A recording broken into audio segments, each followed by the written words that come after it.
আমি চেয়েছিলাম মিশা ভাইকে অনেক অনুরোধ করেছি, আজকেও বললাম যারা দাঁড়িয়েছে এবার কজনের মুভি আছে, একটা শিল্পী কি চায়, সম্মানটুকু চায়, তাই না? আমি যত যুদ্ধই করি না কেন সম্মানের জন্য করি, একটু অনুরোধে রিকোয়েস্টে। আর সাধারণ ভোটার অনেকেই চাচ্ছে যে আমি ইলেকশনটা করি। শানু ভাই কিন্তু দাঁড়ানো ছিল, আমার সামনে উনি চেয়ারে বসে নেই, আমাকে চেয়ারে বসিয়েছে এবং উনি দাঁড়িয়ে আছে। ভেতরে কোনো রাজনীতি হবে না, রাজনীতি কেউ করতে চাইলে গেটের বাইরে করতে হবে। শিল্পীদের খুব অসম্মান করে মানুষ।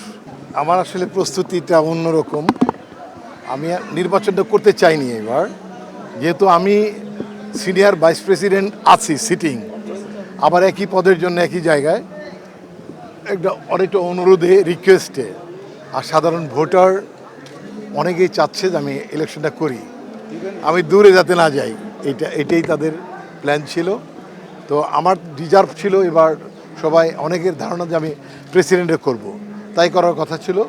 কিন্তু একটা বিশেষ রিকোয়েস্ট, বিশেষ করে শিবা ভাই, উনি আমার ইলেকশনে খুব পরিশ্রম করেছিলেন, আমার জন্য ভোট চেয়েছিলেন। এই জন্যে ওনার অনেক অবদান আমার মধ্যে আছে, থাকার কারণে আমি গ্রেটফুল তার প্রতি। সেই কৃতজ্ঞতা থেকে উনি যখন আমার বাসায় গেছে, আমি বলছি ঠিক আছে আপনি করেন, আমি সাপোর্ট দেবো। কেন আপনি যদি আমার সাথে না করেন তাহলে আমি করবো না। শানু ভাই যখন এটা বললো, জয় একই কথা বললো, অনেক সম্মান দিল আমাকে। একটা শিল্পী কী চায়, সম্মানটুকু চায়, তাই না? আমি যত যুদ্ধই করি না কেন সম্মানের জন্য করি, তাই না? ডাল ভাতের জন্য তো আসলে আমরা যুদ্ধ করি না, আমাদের আল্লাহ তো ডাল ভাতের ব্যবস্থা করে দিয়েছে। সম্মানের জন্য দেখবেন সেদিন প্রেসের সময় আমি যখন বসলাম, শানু ভাই কিন্তু দাঁড়ানো ছিল, আমার সামনে উনি চেয়ারে বসে নেই, আমাকে চেয়ারে বসিয়েছে এবং উনি দাঁড়িয়ে আছে। তাহলে যে লোকটি আমাকে এত অনার করে, তাকে আমি ডিসঅনার কীভাবে করি? এরকম একটা কিছু কিছু ঘটনার কারণেই আমি ইলেকশনটা করছি। এবং আমাদের প্যানেল অনেক ভালো একটা প্যানেল হয়েছে, যারা কাজ করতে পারবে এরকম প্রচুর লোকজন আমাদের প্যানেল আছে। আমি বিশ্বাস করি যে এই প্যানেল পাশ করবে।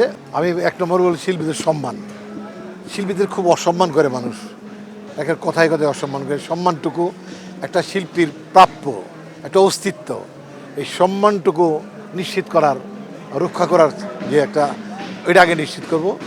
তারপর হইল আপনার তাদের কাজের ক্ষেত্রে কর্মকাণ্ড। আসলে কাজ না থাকলে তো শিল্পীর মানে মেইন আইডেন্টিটি তো মুভিতে অভিনয় করা। আপনি দেখেন যারা দাঁড়িয়েছে এবার কজনের মুভি আছে, কজনের মুভি রিলিজ হচ্ছে, সব অফ স্ক্রিনের লোক আছে নির্বাচনে দাঁড়িয়ে আছে, বেশিরভাগ আর কি। আমি কাউকে খাটো করছি না, আমাদের মূল কাজ তো অভিনয় করা, চলচ্চিত্র বানানো, চলচ্চিত্রের সাথে জড়িত থাকা। সেগুলো বাদ দিয়ে আমরা শুধু ইলেকশনের সময় উদয় হই, সারা বছর দু বছর না থেকে ইলেকশনে আগে এসে আমরা ফালদাপ পারি, একজন আরেকজনকে জড়িয়ে ধরি। তাহলে তো শিল্পীরা তো ভুল করবে না। শিল্পীরা তাদেরই ভোট দেবে যারা কাজ করে, চলচ্চিত্রের জন্য কাজ করে, সারাক্ষণ চলচ্চিত্রের সাথে জড়িত থাকে এবং শিল্পীদের সাথে জড়িত থাকে, সারা বছর ধরে কাজ করে, তাদের খোঁজ খবর নেয়, তাদের সাথেই আসলে শিল্পীরা তাদেরকে ভোট দেবে। গতবার তো তাও ইনফ্লুয়েন্স ছিল পলিটিক্যাল। এবার আমি সেদিনও বক্তব্য বলেছি, ভেতরে কোনো রাজনীতি হবে না, রাজনীতি কেউ করতে চাইলে গেটের বাইরে করতে হবে, কারণ এটা অরাজনৈতিক একটা সংগঠন। এখানে কোনোভাবেই রাজনীতি অ্যাকসেপ্ট করা যাবে না, করব না। আমি স্পেশালি বলে দিচ্ছি, specially of my self I am asking seriously, never ever আমি রাজনীতিকে প্রশ্রয় দেবো না, অন্তত এইখানটায়। বোর্ডে আপনারা দেখবেন, বোর্ডে সিরিয়ালি আছে বিশা সদাগর, আমার ছবি, রুবেল ভাইয়ের ছবি, ডিপজল ভাই। এই চারজন কিন্তু আমরা হেডে ছিলাম, চারজন কিন্তু আমরা বিপুল ভোটে পাস করেছি। এক নম্বর মিশা ভাই, সেকেন্ড পজিশন আমার, থার্ড পজিশন রুবেল ভাই, ফোর্থ পজিশন ডিপজল, তাই না? দুজন ভাইস প্রেসিডেন্ট আমরা, মিশা ভাই প্রেসিডেন্ট, ডিপজল ভাই সেক্রেটারি। তারপরে জয়েন্ট সেক্রেটারি, অন্যান্য পদে সবাই খুব বেশি রিনাউন্ড ছিল। তো এইবার একটু চেঞ্জ হয়েছে, জানি না কোন কারণে এই বড় বড় মানুষগুলো নির্বাচনে আসলো না। আমি চেয়েছিলাম মিশা ভাইকে অনেক অনুরোধ করেছি, আজকেও বললাম, সে আসতেছে। আজকে বললাম আপনার ইলেকশন আসা দরকার ছিল, কারণ একটা বড় জায়গা, এখানে বড় জায়গা হলে বড় শক্ত মানুষের দরকার এখানে ধরে রাখা। তারপরে হঠাৎ করে যে চেঞ্জ হয়ে গেল, মানে হাই পজিশন থেকে জুনিয়রদের কাছে চলে আসতেছে, সিনিয়রও আছে কিন্তু ম্যাক্সিমাম জুনিয়র চলে আসে। তো এটা কতটুকু ভালো হবে, হয়তো খুব ভালো হবে অথবা খুব মন্দ হবে।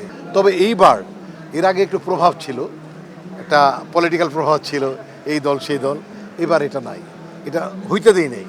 এটা আমাদের দুইটি প্যানেলেরই অবদান রয়েছে যে আমরা পলিটিক্যালি কোনো ইনফ্লুয়েন্স এখানে আনবো না।